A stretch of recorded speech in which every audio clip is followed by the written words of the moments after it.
संवेग का विचार चल रहा था। तीव्र संवेगा नाम आसन्न, संवेग का लक्षण लिख लेना।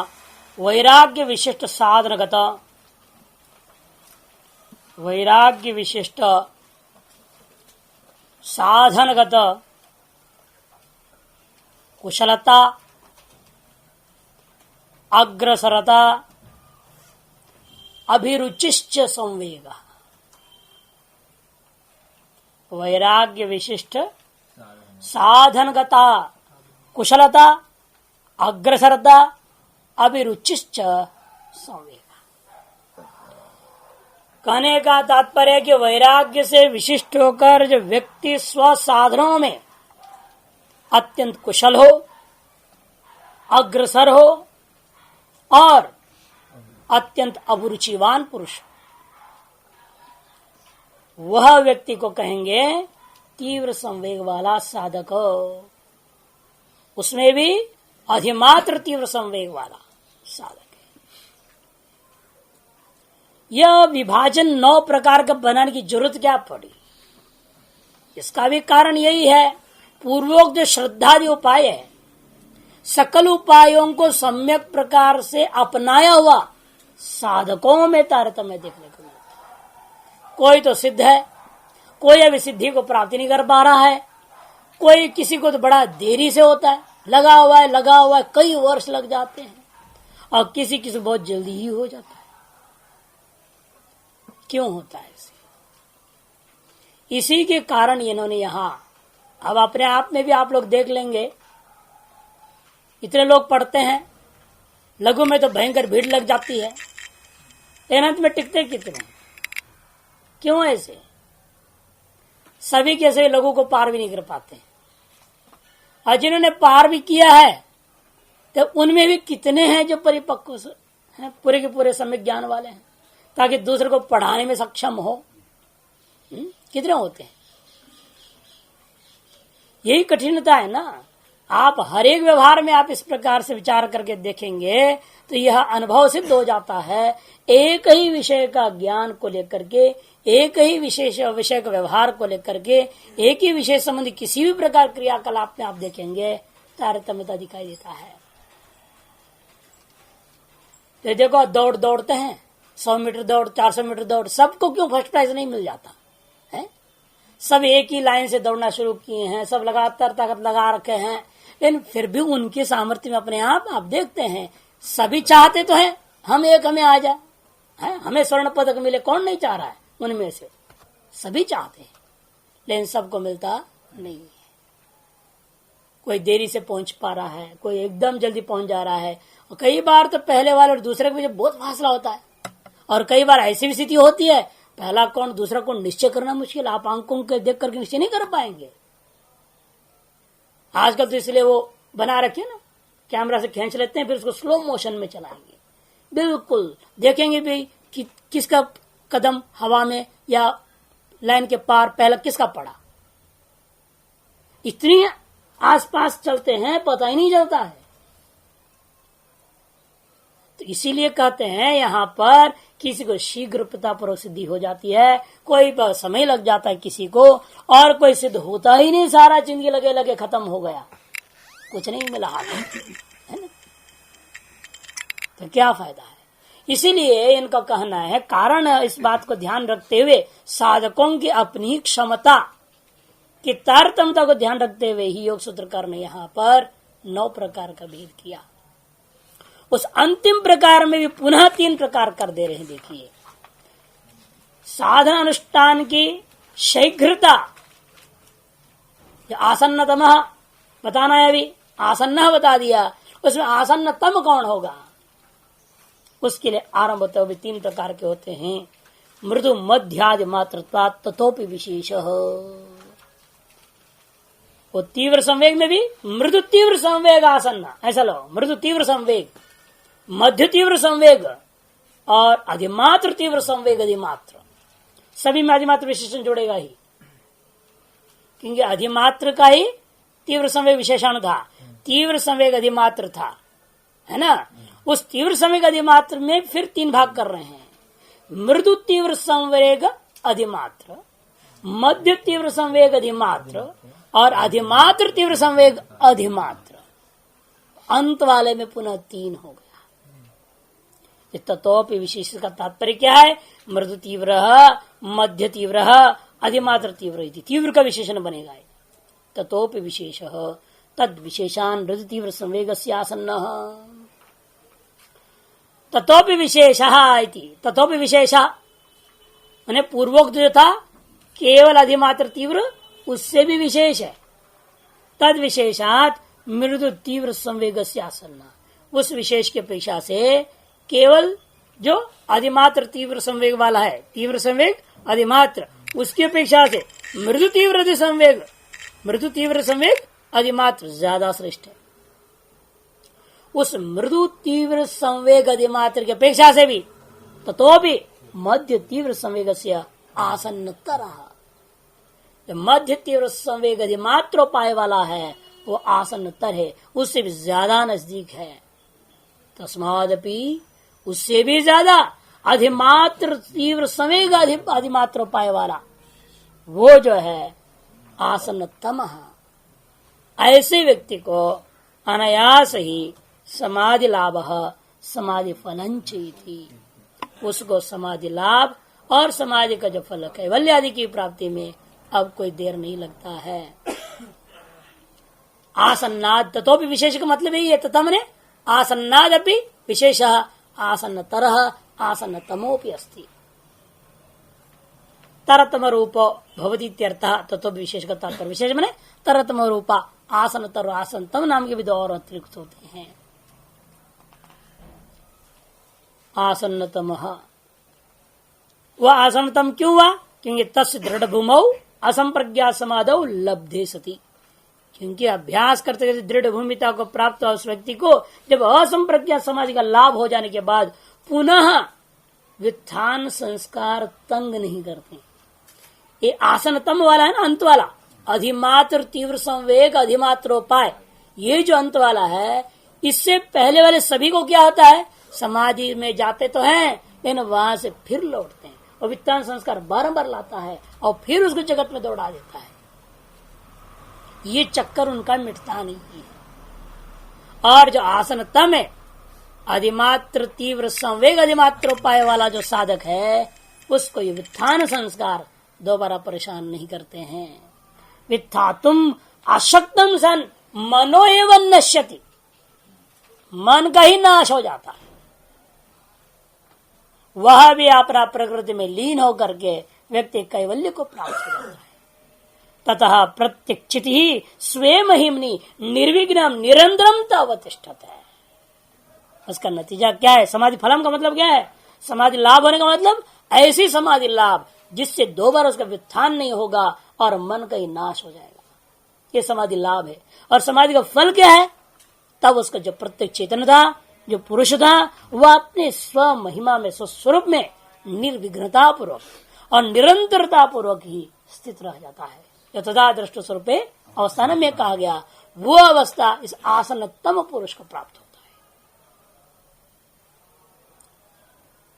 है। अब शंका होता है, महाराज इतनी लंबी यात्रा करनी पड़ेगी, अभ्यास वैराग्य अभ्याम कह दिया आपने, तन निरोध, और वो प्रक्रिया में इतनी लंबी कहानी है। 18 प्रकार की समाधि लगा करके जो है, एक से दूसरे, दूसरे से तीसरे, वैराग्य तो पाना बड़ा मुश्किल है ना। एक समाधि पहली वाली लग जाती है, थोड़ी सी समाधि है ना, थोड़ी सी रिद्धि सिद्धि नहीं मिली तो बस आपने कह दिया किसी को, बड़ा दुखी कोई होके आ जाता है, अरे चिंता मत करो ठीक हो जाएगा, और वास्तव में हो गया, फिर तो क्या कहना, आप अपने आप को बड़े सिद्ध महापुरुष माने लगते हो, देखो मेरा वाणी सत्य हो गया।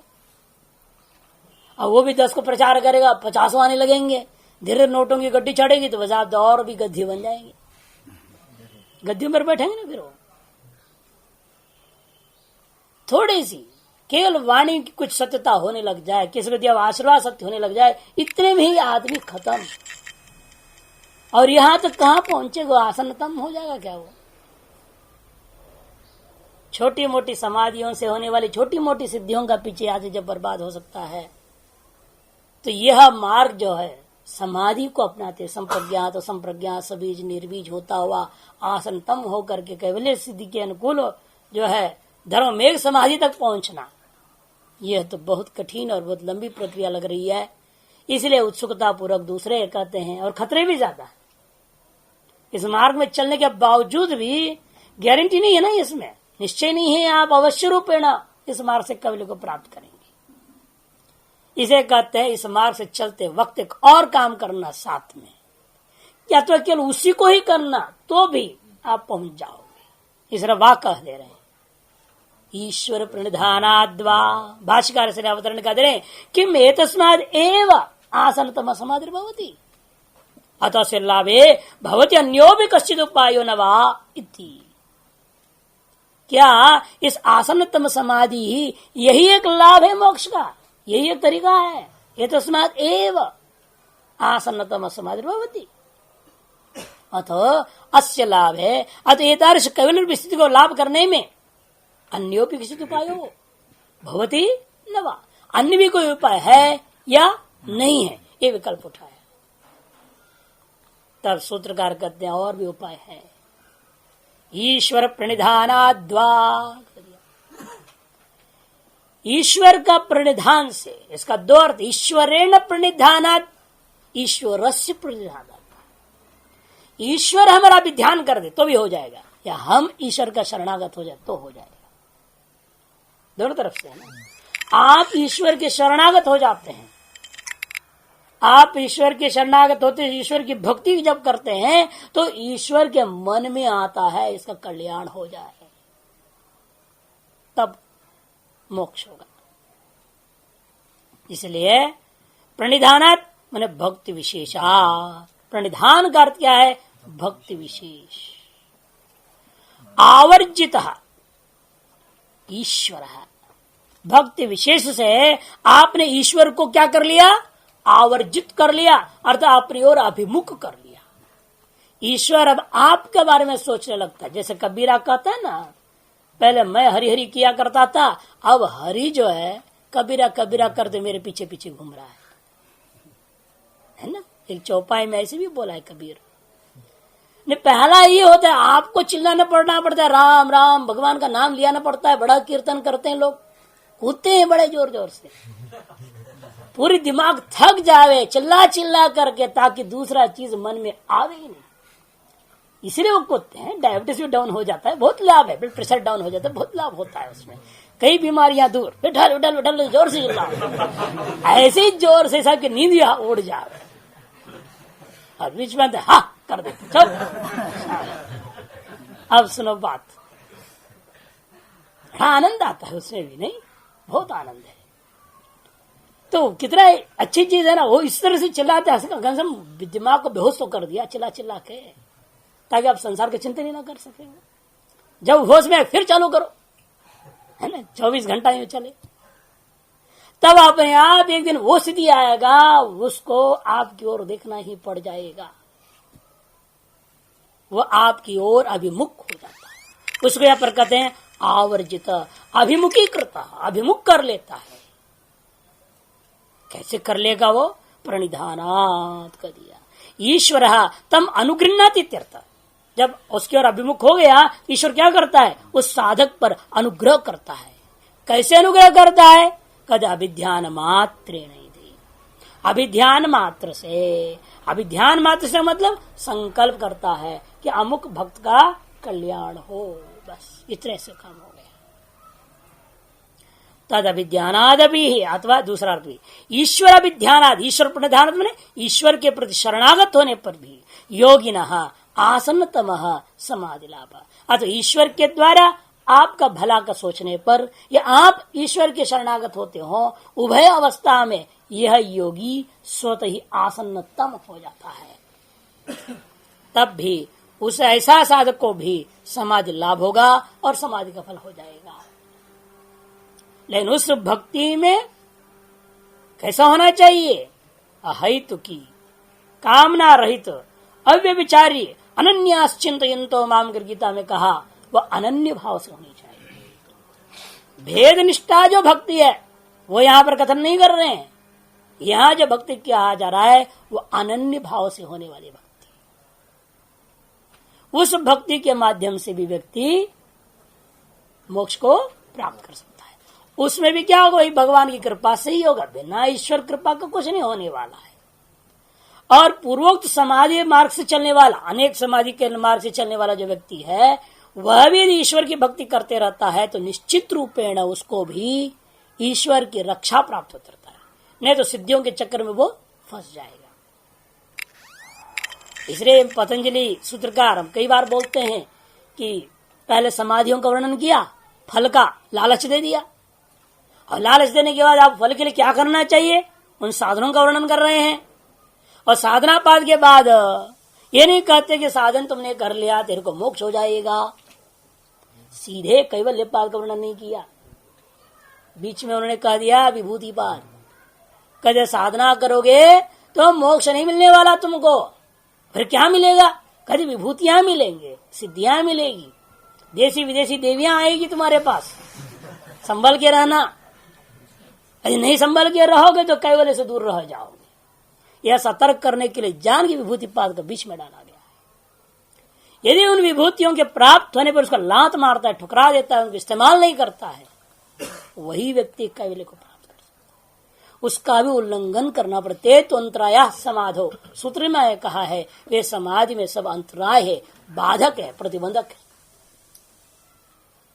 इसलिए यहां पर भी देखना पड़ता है, भक्ति करते वक्त बीच बीच में माया आती है कि भक्ति भी एक साधन है, योग भी साधन, अनेक साधनों में से है। इसलिए विकल्प दिए जा रहे हैं, वो नहीं कर सकते, ये नहीं कर सकता, और आगे बताएंगे। सबसे कठिन, फिर उससे थोड़ा सरल, उससे सरल, उससे सरल करते जाएंगे। अभी लेकिन कोई भी उपाय को अपनाइएगा, यदि वह सकाम आप करते हैं और भेद पूर्वक करते हैं तो कभी भी व्यक्ति सफल नहीं हो सकता, वह निश्चित रूप में विभूतियों के जाल में फंस जाएगा। इसलिए यहां पर कहते हैं तद विध्यानाद अपी शब्द के महत्व यहां पर है भाष्य का। यह कुछ बातें ध्यान करने लगे, अभिध्यानम मात्रेण बता दिया, अनागत्य अर्थ इच्छा इदम अस्मा अस्य अभिमतम अस्तु इत्यादि का इच्छा का नाम अभिध्यानम। अभिध्यान किसको कहते हैं, अनागत पदार्थों में अप्राप्त विषयों की जो इच्छा है और उस इच्छा की पूर्ति के लिए सर्वसमर्थ ईश्वर कहता है इदम अस्य अस्तु, इदम अस्य अभिमतम अस्तु। ऐसा जो परमात्मा में इच्छा होती है उसका नाम अभिध्यान है। वह किस पर अनुग्रह करता है, हाँ, तम अनुगृह्णाति, तम का भी अर्थ समझना है, उस पर करेगा जो तप्यमानम पुरुषम प्रति अनुगृह्णाति, जो तप्यमान पुरुष है उसी पर भगवान का अनुग्रह होता है। पुरुष के अंदर तप्य भाव कैसे हो सकता है, तो पुरुष तो निर्गुण निराकार है, तप्यमान पुरुष कैसे होगा, ताप कैसे पुरुष में, तो वहां पर भी समझना पड़ेगा सत्वम तप्यम बुद्धि भावेन वृत्तम। सत्व गुण ही अतप्य है और बुद्धि में विद्वान जो रजोगुण और तमगुण है उसको तपा रहे हैं। सत्व और पुरुष का संबंध ही बुद्धि में जो सत्वांश है उसी का तादात्म्य हो रखा है पुरुष के साथ। बुद्धि के जो सत्व रज और तम में से सत्वांश के कारण से ही पुरुष के साथ तादात्म्य की भ्रांति हो रखी है। तारस तादात्म्यता से विशिष्ट जो पुरुष होता है, पुरुषाधिष्ठित बुद्धि के सत्वांश रूपा जो पुरुष है, जीवात्मा है, वह तप्य है। और उसी पुरुष की चेतनता के अधीन होकर के रजगुण और तमोगुण काम जो करके उस सत्वात्मक पुरुष को विभिन्न प्रकार का कष्ट देते हैं, यही अथवा स्वयं ही व्रतादि के द्वारा। भक्ति करने का मतलब कोई साधारण बात थोड़ी है भक्ति करना। हाँ, केवल कीर्तन कर दिया, नाच लिया, बस फड़ार खा गया, इससे नहीं होता है कुछ, है ना। अब एकादशी व्रत करने बड़ा कठिन काम है। वैष्णव बनना बड़ा आसान है, कंठी पहन लेना बड़ा आसान है, लेकिन कैसे करोगे वो काम।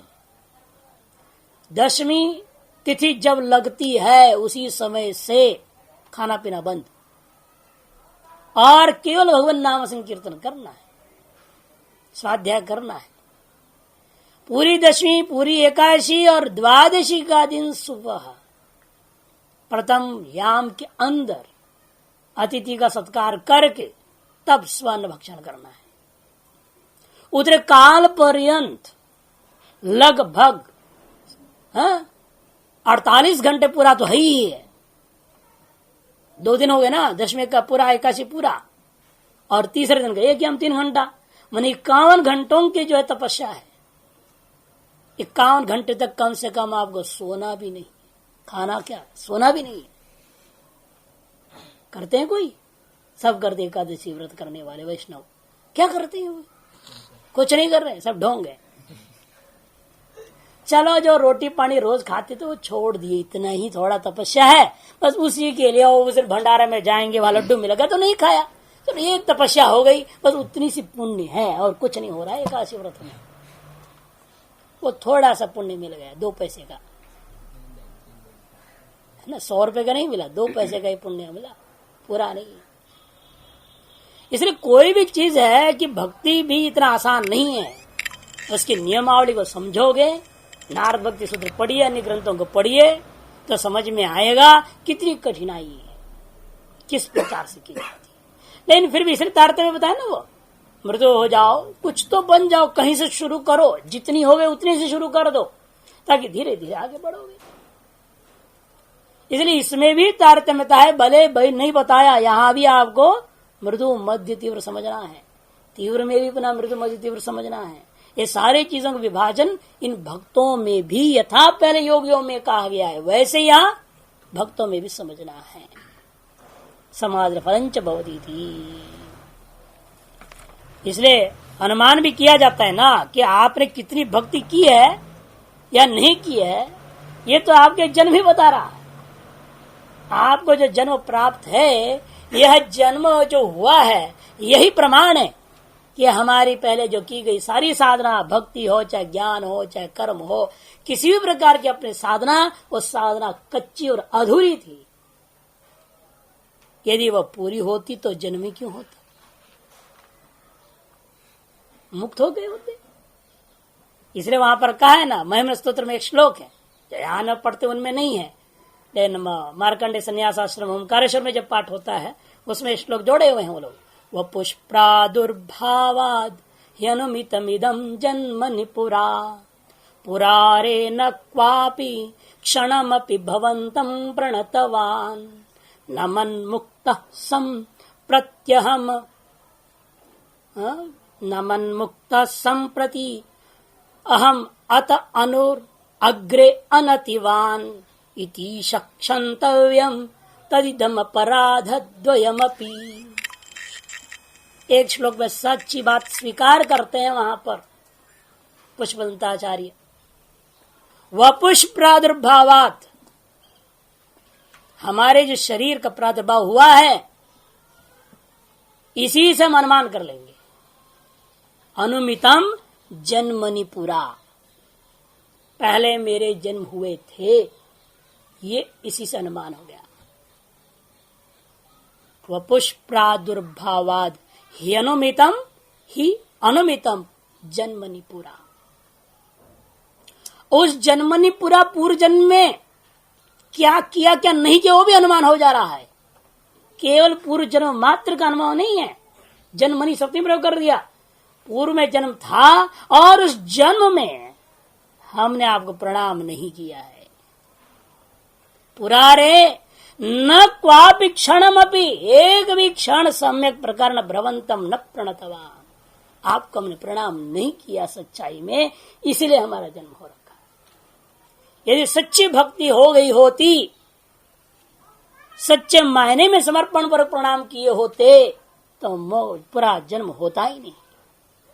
लेकिन जन्म हुआ है, ये ज्ञापन कर रहा है पुरारे न क्वापि क्षण भवंतम प्रणतवान नमन मुक्त सन। लेकिन अब इस जन्म में हम आपको वास्तविक श्रद्धा, वास्तविक भक्ति से, पूर्ण समर्पण भाव के साथ अभेद बुद्धि से प्रणाम कर रहा हूं, तो नमन मुक्त संप्रति अहम अतर अनुग्रह, अहम अतनुरग्रे, अहम अतनुरग्रे, तो आगे मेरे को जन्म मिलेगा नहीं, तो फिर आगे भी मैं आपको प्रणाम नहीं कर पाऊंगा, है ना। शरीर हो तब ना प्रणाम होगा। पहले शरीर मिला तो प्रणाम नहीं किया तो जन्म हुआ, अब आगे अब प्रणाम कर लिया हूं इसलिए आगे जन्म मिलेगा नहीं तो आगे प्रणाम नहीं कर पाऊंगा। अतनुरग्रेप्यनतिवान, अतनु अग्रेप्य अतएव अनतिवान, मैं वहां प्रणाम नहीं कर पाऊंगा। इति हे ईश तइदम अपराधम द्वयम, ये दो अपराध है। पूर्व जन्म प्रणाम नहीं किया एक अपराध, आगे अब प्रणाम नहीं कर पाऊंगे दूसरा अपराध। इन दोनों अपराधों को क्षमा करने लायक आप हैं करके निवेदन करता। इति क्षन्तव्यम तदितम अपराध द्वयमपि। कितनी सच्चाई है, साफ स्वीकार कर रहे हैं हमारी भक्ति में कहीं न कहीं खोट है, कहीं न कहीं गड़बड़ी है, इसलिए जन्म होता है। ये जन्म ही अनुमान कर दिया है। पुष्प्रादुर्भावाद ह्यनुमितम इदम जन्मनि पुरा। पूर्व जन्मों में मैंने क्या किया क्या नहीं किया वो इसी से अनुमान हो रहा है कि मेरा जन्म हुआ है। क्या नहीं किया तो साफ कर दिया। पुरारे न क्वापि क्षणमपि भवंतम प्रणतवान न मन्मुक्त सन् प्रति अहम अतनुरग्रेप्यनतिवान। नमन मुक्त संप्रति अहम अतनुरग्रेपी अनतिवान। इसीलिए इति क्षन्तव्यम तदिदम अपराधद्वयमपि। इसी प्रकार से कृष्ण के बारे में भी कहा है। भगवान के भक्त ने कहा एकस्य कृष्णस्य कृतः प्रणामः दशाश्वमेधावकृतेन तुल्यः दशाश्वमेधि पुनरेति जन्म कृष्ण प्रणामी न पुनर्भवाय। भक्ति की विशेषता है कर्म में। यद्यपि भगवान कृष्ण को प्रणाम करने का एकस्यापि प्रणाम, एकस्य कृष्ण से कृत प्रणाम, एक कृष्ण को किया हुआ एक सम्यक प्रणाम 10 अश्वमेध याग के बराबर फल देगा। 10 अश्वमेध याग के बराबर फल है बोल दिया। लेकिन विचित्रता यह है 10 अश्वमेधी का भी पुनर्जन्म हो जाएगा लेकिन कृष्ण प्रणामी का पुनर्जन्म नहीं होगा। ये भक्ति की विशेषता है। कर्म पुनर्जन्म दे सकता है, यानी सम्यक वास्तविक भक्ति हो जाए तो पुनर्जन्म नहीं देगा। वो तो निश्चित मोक्ष देने वाला वस्तु है। इसलिए हमें समझना पड़ेगा वह ईश्वर कौन है जिसका प्रणिधान करना है। वह ईश्वर कौन है जिसके हमें शरणागत होना है, और जिसके शरणागत होने वो हमारा भी ध्यान करे ताकि हमें कैवल्य प्राप्त हो जाए। उस ईश्वर का लक्षण करने जा रहे हैं। अथ प्रधान पुरुष व्यतिरिक्त कोयम ईश्वरो नाम इति। प्रधान और पुरुष इन दोनों को हम समझते थे हैं दो ही वस्तु, लेकिन आप एक तीसरा टपका दिया। अब ईश्वर का प्रणिधान करो। पुरुष को प्रणिधान नहीं करना है, प्रधान का प्रणिधान नहीं करना। पुरुष प्रधान से भिन्न ईश्वर को प्रणिधान करने जो बोल रहे हो वह ईश्वर कौन है ये समझाओ। तो सूत्रकार पतंजलि महर्षि कहते हैं क्लेश कर्म विपाकाशिर अपरामृष्ट पुरुष विशेष ईश्वर। वह भी पुरुष ही है, वो भी आत्मा ही विशेष है। लेकिन क्लेश कर्म विपाक और आशय इन चारों से असंबद्ध अपरामृष्ट असंबद्ध असंस्पृष्ट पुरुष विशेष ही ईश्वर, वो ईश्वर होता है। अविद्यादि क्लेशा, क्लेश क्या है? अविद्या राग द्वेषा विनिवेश आगे वर्णन आएगा, वही क्लेश समझो। कुशला कुशलानी च कर्माणि, कर्म क्या है? कुशल कहते कर्म से लेना पुण्य और पाप। कुशल कहते पुण्य को, अकुशल कहते पाप को। धर्म और अधर्म, पुण्य और पाप, इन्हीं को लेना है। तत्फलंच विपाक, और उन्हीं कर्मों का फल का नाम विपाक। अर्थात सुख दुखादि, सुख दुखादि का अनुभूति के अनुकूल जात्य भोगा कर्म फल विपाक। आगे आएगा सूत्र, जाति आयु और भोग, ये तीन का नाम विपाक है। योग दर्शन में विपाक शब्द से हमेशा इन तीन चीजों को लिया जाता है। जन्म, जाति, आयु माने आपका काल का निश्चय, और उस जन्म के अंदर जितनी भी सुख दुख का जो भोग है, सुख दुख अन्यत्र साक्षात्तम भोगत्तम, वह भोग की अनुभूति, यही कर्म का फल है। जन्म, आयु और भोग, जात्यर्भोगा सुख दुखादि रूपा विपाक तद अनुगुण वासना आशय। हर जैसा फल भोग करते हैं उसके अनुरूप जो वासनाएं होती है उसी का नाम यहाँ आशय शब्द से कह दिया। चित्त भूमो आशेरंती आशय, चित्त की भूमि में निरंतर वास करते हैं। ये सोए पड़े हुए हैं, छुपे हुए हैं, चुपचाप पड़े रहते हैं, मौका लेकर आपको तंग करते हैं, इसलिए इनका नाम आशय हो गया। चित्त भूमौ आ सम्यक प्रकारेण समन्तात् शेरन्ते इति आशय।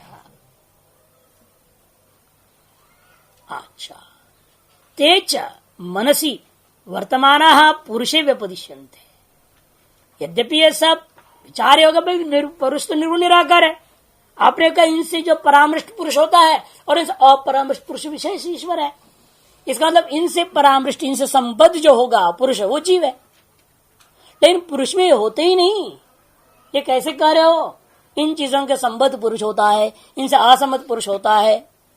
ये व्यवहार तब होगा ना जब पुरुष में होते हो तो, लेकिन ये तो पुरुष में होते ही नहीं। ये तो पुरुष तो निर्गुण निराकार है, उसमें कहां से आएगा क्लेश कर्म विपाक आशय? तब उसके जवाब में भाष्यकार कहते हैं वास्तव में पुरुष में नहीं आई है, लेकिन है तो ये चित्त में सब। तेज मनसी, इसे हमने आशय के लक्षण में बताया ना, चित्त भूमौ आशेरन्ते।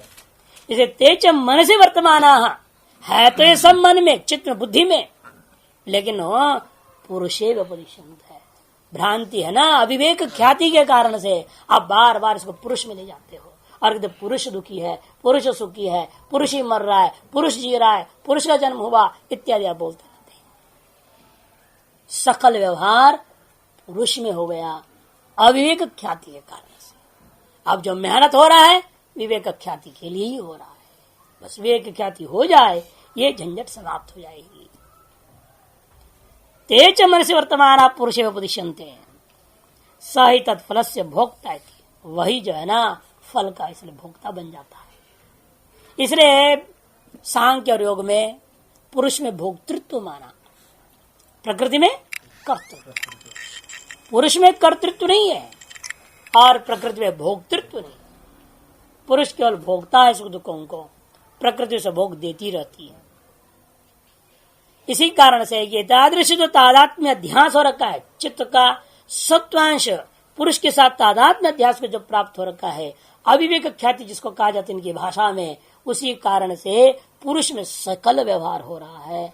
तत्फल से भोक्ता, इसलिए उन सकल कर्म के जो विपाक हैं उसका भोक्ता पुरुष हो जाता है। यथा जय पराजय वा योदृश वर्तमान, जैसा सेना लड़ रही है ना, हार कौन गया? जीत गया तो कौन जीत गया? तो राजा जीत गया, देश जीत गया, देश हार गया, है ना। तो वहां क्वचित लोग गए हुए हैं, आपकी पूरी जनता तो वहां नहीं गई, सारी तो मरी नहीं, लेकिन थोड़े सैनिक के देश के नाम पर लड़ रहे हैं, देश के नाम पर खेल रहे हैं। उनके जीत उनके हार से देश ही जीत गया, देश ही हार गया से माना जाता है। इसलिए कहते कि देखो यथा जय पराजय वा योदृश वर्तमान स्वामी व्यपदिश्यन्ते, उसी प्रकार से यहाँ पर भी सुख दुख आदि सब कुछ जो चित्त में है उसको हम पुरुष में व्यवहार कर देते हैं। यो ही अनेन भोगेन अपरामृष्ट, जो एतादृश भोगों के द्वारा अपरामृष्ट में असंबद्ध है, सब पुरुष विशेष। पुरुष विशेष का मतलब जीवात्मक पुरुष से भिन्न ईश्वर, वो ईश्वर है, उसी को हम ईश्वर कहते हैं। कैवल्यम प्राप्त संति च बहवः केवलिनः। देखिए भाई यह ईश्वर एक होता है कि अनेक होता है? क्यों ईश्वर एक क्यों हो जाएगा? जो मुक्त होगा सब ईश्वर हो जाएगा ना, क्योंकि आपका लक्षण उसमें चला जाएगा कि जो मुक्त है वह भी क्लेश कर्म विपाक आश्रम से अपरामृष्ट रहेगा, ईश्वर का लक्षण उसमें चला गया। तो वो एक ईश्वर नहीं बहुत सारे ईश्वर हो जाएंगे। जो मुक्त हो गए सब ईश्वर हो गए तो सैकड़ों ईश्वर हो गए होंगे अभी तक, पता नहीं कितने हैं, और आप में से भी कितने बने होंगे क्या पता है? और उतने सारे ईश्वर आपस में लड़ते हैं, बड़ा आश्चर्य की बात है। तब उसका समाधान देते, देखो जो जो मुक्त होता है भले लक्षण उसमें जाना है, लेकिन ईश्वर नहीं हो सकता। तो क्यों? कैवल्यम प्राप्त संति च बहवः केवलिना ते ही त्रीणि बंधनानि छित्त्वा कैवल्यम प्राप्त। अंतर ही है ईश्वर और उनमें। ये लोग बंधन का छेदन करके कैवल्य को प्राप्त किए हुए हैं, और उसके यहां तो कोई बंधन था ही नहीं, छेदन पर को प्राप्त नहीं है। अतः ये उसके समकक्षी नहीं हो सकते हैं। एक तो भाई गोता खा के पास हो गया, समझते ना गोता खा के पास होना। हाँ, क्यों सभी लोग गोता खा चुके हैं ना एक आध बार, समझते ही है। मैंने फेल हो करके किसी क्लास में फिर बाद में पास होना और पहली बार भी पास होने वाले में कोई अंतर नहीं क्या है? तो दोनों पास हुए। लेकिन जब नौकरी आदि में जाएगा वो यही देखते हैं कितने बार गोता खा के पास हो रखा है, या पहली बार में इतनी मार्क्स लेके आगे बढ़ा है कि क्या है, वो देखते हैं।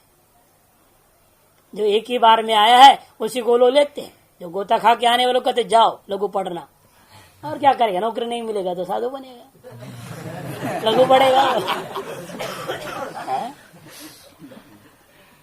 कहने का मतलब दोनों में अंतर है ना, है दोनों तो पास तो हो गए, लेकिन एक ही बार में हो गया और एक बार गोता खा के हुआ।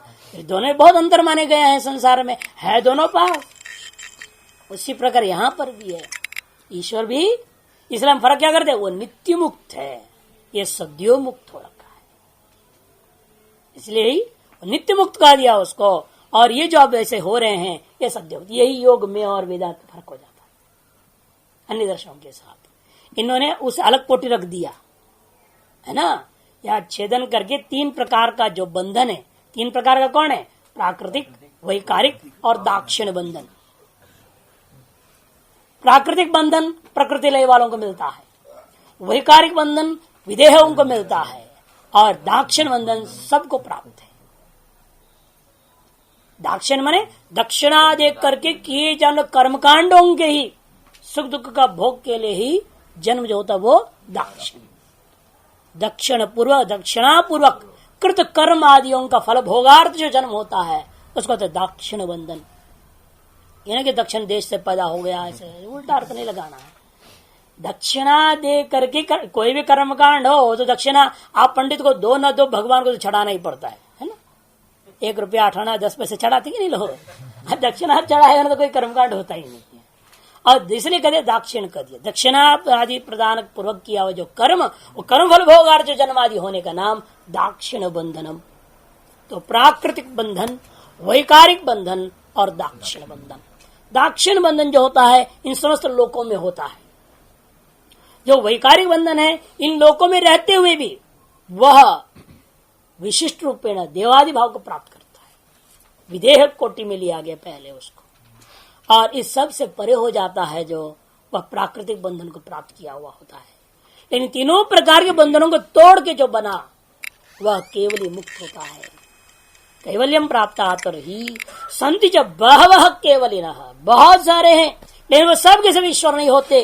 क्यों? ते ही त्रीणि बंधनानि छित्त्वा कैवल्यम प्राप्त, वे तीन बंधनों को तोड़ते तोड़ते तोड़ते 3 बार गोता खाए एक तरह से, 3 बार गोते खाने के बाद मुक्ति को पाया है।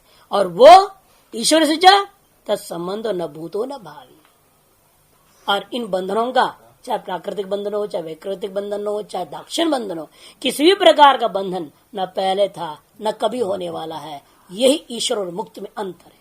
अतएव हर एक मुक्त ईश्वर भाव को प्राप्त उनके यहाँ नहीं होता। वैसे उनके आत्मा अनेक है, वो कभी एक तो होते ही नहीं, सब गुल गुल एक हो जाए ऐसे तो कभी होता नहीं। मुक्त भी अलग रह जाता है, ईश्वर अलग रह जाता है, और सारे पुरुष अन्य बुद्ध जीव भी अलग रह जाते हैं। अलग रहते हुए भी, व्यापक होते भी कोई आपस में समस्या नहीं होता है। मुक्त का कोई भोग देती नहीं है, इतनी प्रकृति की अपनी विशेषता है, ऐसे उनकी अपनी मान्यता है। यथा मुक्त से पूर्वा बंध कोटि प्रज्ञायते नैवम ईश्वरस्य।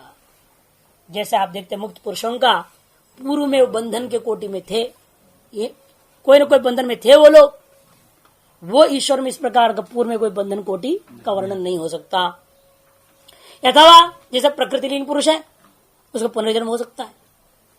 उत्तरा बंध कोटि संभाव्य थे, आगे में जगह पुनः बंधन का कोटि में आ सकता है वो नैवम ईश्वरस्य, और ईश्वर की तरफ से भविष्य में भी कभी बंधन प्राप्त होने वाला हो ऐसा नहीं है। स तो सदैव मुक्त सदैव ईश्वर, वह नित्य मुक्त है, वह नित्य ईश्वर है। यही अंतर है मुक्त और ईश्वर में।